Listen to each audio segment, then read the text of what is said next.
Koning, and I'm a cluster headache patient, so I'm not directly a migrainer. I'm connected to the AMIs in Spain, and I'm very honored to be able to present my project here that I'm working on. It's called Nobism. This is a project basically to show how we could improve the quality of life by knowing the effectiveness of our treatments. I've been looking at the program and I saw a lot of people and groups from all over the world represented here today.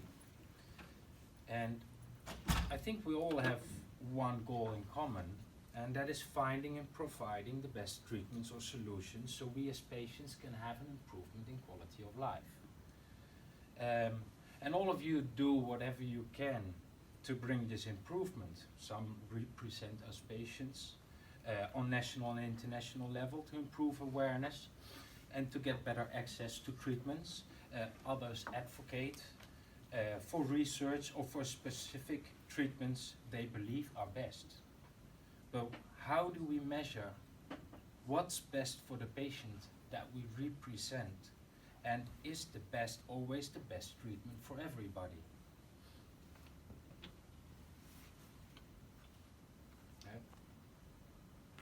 Yeah, that was this slide, sorry. I think that we as patients have a very important role in helping to understand what our best treatments are and how to improve our lives. We try many treatments and validate them on an individual level. If they don't seem to be working, we change for a new one, and if they work, we use the one that's working. So we continue with it.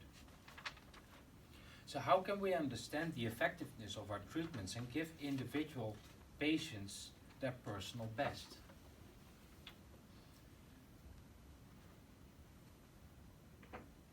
This one. The most important thing that we need is big data. The only ones that can collect these big data are we, the patients.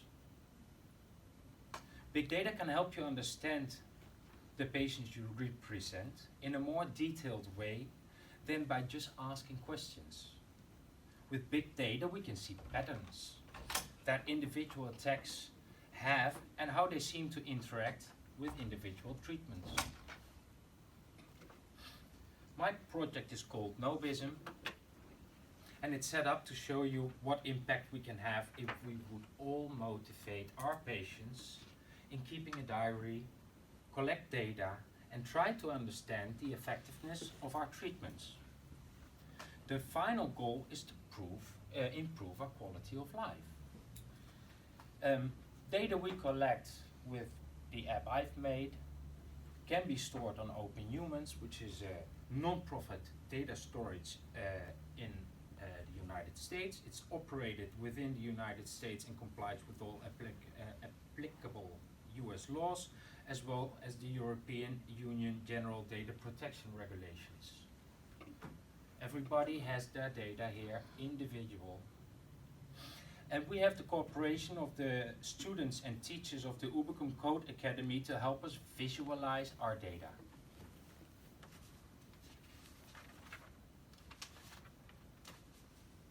So, the effectiveness of treatments. Let's start with a slide about some individual members to give some insight in our differences. Here you basically see, I saw I had a light. Yeah. Here you basically see 3 different timelines with all the attacks these members had. Every point is an attack, and it's printed on the time. Oh, it's printed on the time and date of the attack. And I think we all can see who's doing best over here. Yeah, poor boy. It's a lady, but yeah. Poor lady. Yeah.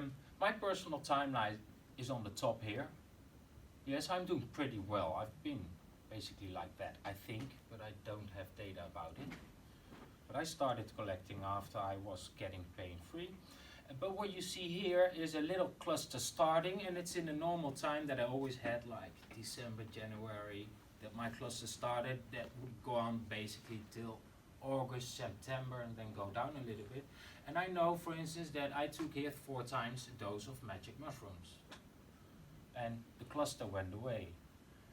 If you look at this last one, you see a line here, and you see a line here. And that's from a patient where we know that she took a prednisone prescription for 2 weeks. Yeah. So these are 2 examples. Why is it changing? These are 2 examples of attack patterns that seem to show a result of a treatment. And you see it because you see the change in these patients. If enough data is collected, we hope to compare all patients that took the same treatment and try to understand that effectiveness. Yeah. But the problem is we are all individual patients, all different. So we've also created some plots to show how our individual attacks are divided throughout the day. Interesting again is the difference we see in patients. Some have more attacks at night, so if it's more in the blue, they have more attacks at night, like this one and this one. If it's more in the green and the orange, they have more attacks during the day. Yeah. And the question is, what does that mean? And does it have influence on what treatment we could best use to feel better? Our question is now if we can find more patterns in the data we collect. These patterns can help us understand who we are as individual patients, and maybe help us understand what treatment to give to what individual to have the biggest chance on improvement.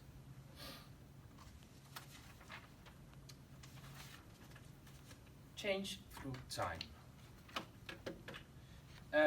Together with the Ubercum Code Academy, we are making reports to give something back to those that collect and share data with us.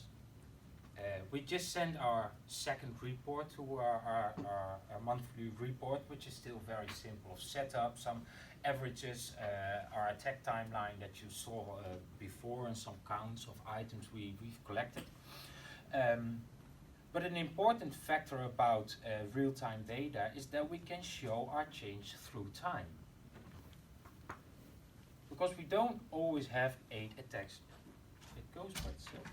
I think it's the paper on the touchpad. Yes, I can do it. Yeah. So we don't always have 8 attacks a day, or a KIP 6 on average every day. So it's interesting to see the difference. To visualize this difference, I would like to show these plots that we have created to show the intensity and frequency of attacks through time. So what you see here basically is that every bar is a month, and within every month you see the change in intensity of that patient, and then the next one, and then the height of the bar is the amount of attacks some person had that month. So we just keep the highest one as the top one, and the rest goes down. So you see this patient changing through time. And I think we can get a better understanding of the patient we are trying to help in this way. This, by the way, is a timeline of a patient that collected data from 2011 until now, which we digitalized from a part. The last part is collected with our project. The rest he collected on his own. And visualizing his attacks gives us very fast an idea on how this patient has been doing in the last 8-9 years. So these are So these are some plots that we want to work on. We also want to show the duration of attacks in this way, or how the change through time is if you look to day and nightly attacks. The students on the academy have been working on some predictions as well. I don't claim that it has any truth in it. I just want to show it as an idea. Because if you can collect data and you can predict how many attacks somebody will have, we can also combine it with the effectiveness of the treatment we have. So that means you can find out what treatment to use best and how it will predict the future.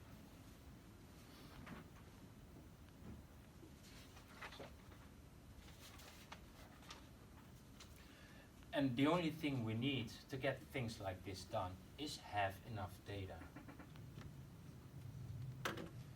My app is free to use with privacy by design. It's used to collect the data about symptoms and treatments. And it can be set up unique for every patient.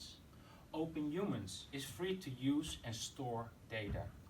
And Ubicum is willing to support with visualizations of any data we collect.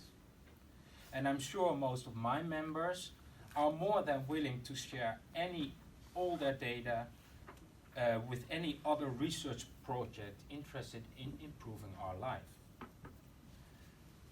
And the key message in this is that big data is the future, and I think we all know it.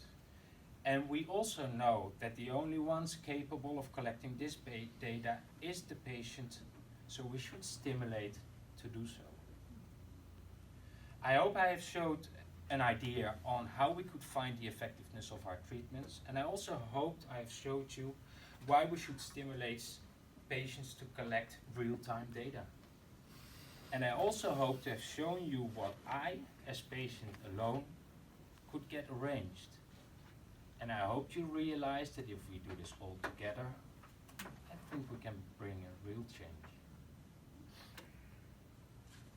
That was it.